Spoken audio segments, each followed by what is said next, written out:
കേൾക്കുമ്പോൾ ഇത്തിരി സർപ്രൈസിംഗ് ആണ്. കേരള ബ്ലാസ്റ്റേഴ്സിലേക്ക് പുതുതായിട്ട് താരങ്ങൾ ആരെങ്കിലും വരുന്നുണ്ടോ എന്നറിയാൻ ആരാധകർ ആകാംക്ഷയോടെ കാത്തിരിക്കുന്നു. 9ഓളം താരങ്ങൾ ബ്ലാസ്റ്റേഴ്സ് വിട്ടു പോയിട്ടുണ്ട്. ഇനി എത്ര വിദേശ താരങ്ങൾ നമുക്കൊപ്പം ഉണ്ടായിരിക്കും എന്നുള്ളത് വളരെ വലിയ ചോദ്യമാണ്. മൊത്തത്തിൽ നോക്കുമ്പോൾ ബ്ലാസ്റ്റേഴ്സിന്റെ ആരാധകർക്ക് ആശങ്കപ്പെടാൻ ഒരുപാട് കാരണങ്ങളുണ്ട്. പക്ഷേ ഇന്ന് ആശിഷ് നേഗി കേലോന്റെ കറസ്പോണ്ടന്റ് ആണ്. പുള്ളി ഒരു ലൈവിൽ കൂടി കുറെ കാര്യങ്ങൾ പറയുന്നുണ്ട്. അതിനകത്ത് ഏറ്റവും പ്രധാനപ്പെട്ടത് കഴിഞ്ഞ 15 ദിവസമായിട്ട് കേരള ബ്ലാസ്റ്റേഴ്സ് ട്രാൻസ്ഫർ മാർക്കറ്റിൽ വളരെ സജീവമായിട്ടുള്ള ഇടപെടലുകൾ നടത്തിക്കൊണ്ടിരിക്കുകയാണ് എന്നുള്ളതാണ്. നമ്മൾ കഴിഞ്ഞ 1-2 ദിവസങ്ങളായിട്ട് ഇങ്ങനെയുള്ള ചില റിപ്പോർട്ടുകൾ കേൾക്കുന്നുണ്ട്. കേരള ബ്ലാസ്റ്റേഴ്സ് ചില താരങ്ങളെ ടാർഗറ്റ് ചെയ്യുന്നുണ്ട്. ചർച്ചകൾ ഇനീഷ്യൽ സ്റ്റേജിലാണ് എന്നൊക്കെ. അപ്പം ആശിഷ് നേഗിയുടെ റിപ്പോർട്ട് കൂടി വരുമ്പോൾ നമുക്ക് വേണമെങ്കിൽ കുറച്ച് വിശ്വാസ്യത ഇവിടെ കൊടുക്കാം. ഞാൻ ഈ വേണമെങ്കിൽ എന്നൊക്കെ പദങ്ങൾ ഉപയോഗിക്കുന്നത് നിങ്ങളോടുള്ള ബഹുമാനക്കുറവുകൊണ്ടൊന്നും അല്ല.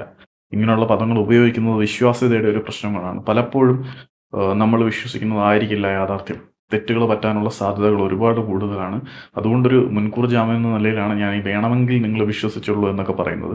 അല്ലാതെ ആരെയും ഡിസ്റെസ്പെക്ട് ചെയ്യുന്നതൊന്നുമല്ല. അപ്പം കഴിഞ്ഞ 15 ദിവസമായിട്ട് ബ്ലാസ്റ്റേഴ്സ് ട്രാൻസ്ഫർ മാർക്കറ്റിൽ ആക്റ്റീവാണ്. പക്ഷേ ഇതുവരെ ഒരു ഡീല് പോലും ക്ലോസ് ചെയ്തിട്ടില്ല എന്നുള്ളത് മറ്റൊരു വസ്തുതയാണ്.